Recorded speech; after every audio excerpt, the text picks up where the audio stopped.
Rundaka telah lolos dari maut. Pertempuran besar kini ada di hadapan matanya. Dalam gelap rimba jagat dunia persilatan, akankah Rundaka memenuhi takdirnya?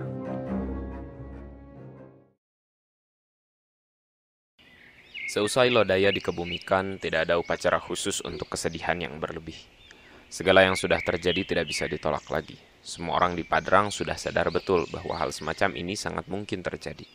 Peperangan dengan kelompok Naga Merah harus dituntaskan. Mereka juga harus bersiap untuk pertempuran terbuka di Tama Bumi. Among, selaku pemimpin dari Padrang, merasa akan sangat rugi jika pasukannya harus bertempur secara terbuka. Akan terlalu banyak yang mati. Among memilih bersiasat untuk bisa menyelesaikan peperangan sebelum waktunya. Cara paling sederhana adalah menumbangkan pemimpin Naga Merah, yaitu Ayah Rundaka sendiri. Rencana ini disetujui oleh Aki Pitara dan Aki Naraga sebagai sesepuh. Kulna lalu menggerakkan tim pasukan yang bertugas bertempur untuk segera bersiap. Sehingga alih-alih pertarungan di arena besar, pertempuran justru berlangsung secara kecil di daerah-daerah yang dikuasai oleh Naga Merah. Maksudnya agar sedikit demi sedikit Naga Merah kehilangan kekuasaan di daerahnya. Pertempuran tidak hanya berlangsung secara fisik, tetapi juga secara gaib. Seluruh pendekar dari Padrang menjadi amat sibuk. Beberapa orang seringkali terlihat khusyuk duduk sambil memejamkan mata, namun mereka bukan sedang bermeditasi. Mereka sedang saling mengirim serangan di alam gaib, juga sibuk memberikan pertahanan atas serangan dari kelompok Naga Merah. Rundaka diberikan tugas oleh Among untuk menjauh dari pertarungan gaib. Pasalnya ia akan terlalu banyak menarik perhatian. Ia justru menjadi orang yang paling sering dilindungi karena sebagai pemilik ajian Kamanduka, ia tidak boleh dengan mudah disergap, baik secara fisik maupun secara gaib. Pada satu sisi, Rundaka merasa seolah dirinya sangat rapuh karena harus direpotkan sedemikian rupa. Namun di sisi lain, ia juga mengerti bahwa ini adalah cara terbaik untuk memenangkan pertempuran dalam waktu panjang. Tentunya ia merasa bisa mengalahkan siapa saja pendekar yang dikirim oleh Naga Merah, namun bukan seperti itu cara bermainnya. Rundaka diberikan tugas yang lain, yaitu untuk melakukan pertempuran-pertempuran kecil dan melindungi desa-desa yang masih terkena paceklik. Seperti sudah ia jalankan selama ini, ia membantu masalah kesulitan yang dialami oleh desa-desa, seperti kekurangan air, tanah yang terlalu kering, atau mengatasi lambatnya pertumbuhan pepohonan dan buah-buahan.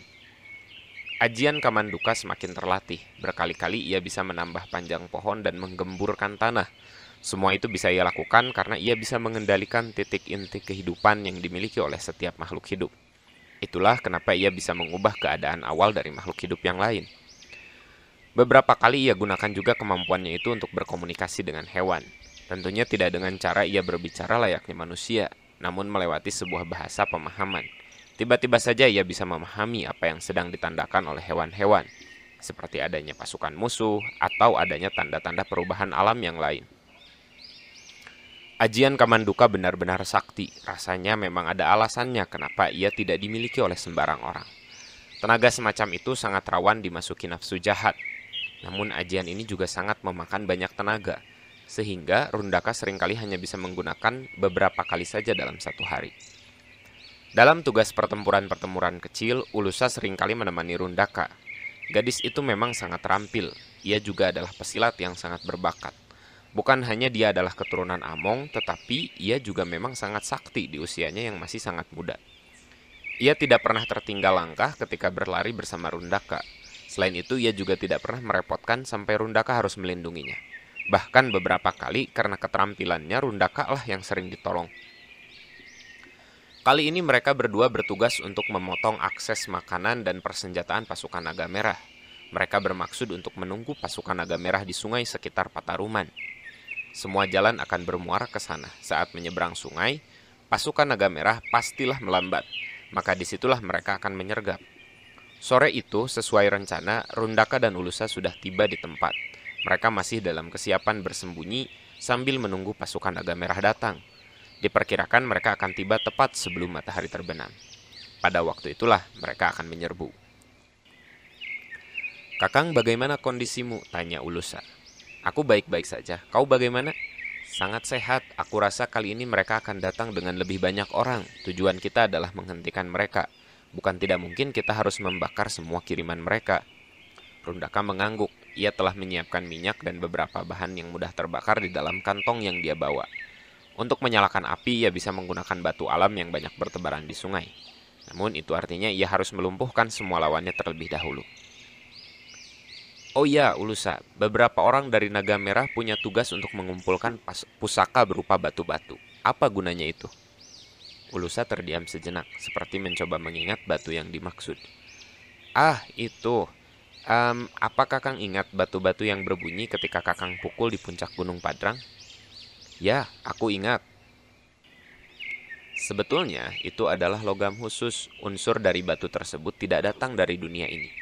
Itu adalah unsur yang entah datang dari dunia yang lain. Serpihan terbesarnya adalah apa yang menjadikan Padrang sekarang. Serpihan-serpihan kecilnya bertebaran di banyak tempat. Bagi orang yang ki-nya sudah cukup, ia bisa merasakan unsur alam yang tidak biasa untuk menemukannya. Rundaka baru memahami, memang Padrang banyak kelainan, dalam artian tempat itu sangat berbeda. Ketika Rundaka meninggalkan tempat itu, udara dan perasaannya langsung berubah. Itu pastilah disebabkan oleh unsur dari batuan tersebut. Lalu apa gunanya dan mengapa mereka menginginkannya? Ulusa menjawab, logam dari batuan tersebut bisa ditempa menjadi senjata tertentu, juga bisa digunakan untuk mempengaruhi unsur alam yang lain. Karena itu, di Padrang, orang-orang jarang sekali sakit, serta kita bisa dengan mudah menentukan tanaman apa yang harus ditanam dan dipanen dikarenakan logam tersebut. Rundaka paham, Naga Merah bukan hanya berusaha untuk membuat senjata, tetapi juga sumber tenaga untuk menghidupi kelompok mereka. Tidak sampai sepenanakan nasi, Rundaka dan Ulusa mulai bisa merasakan keberadaan orang lain. Musuh telah tiba.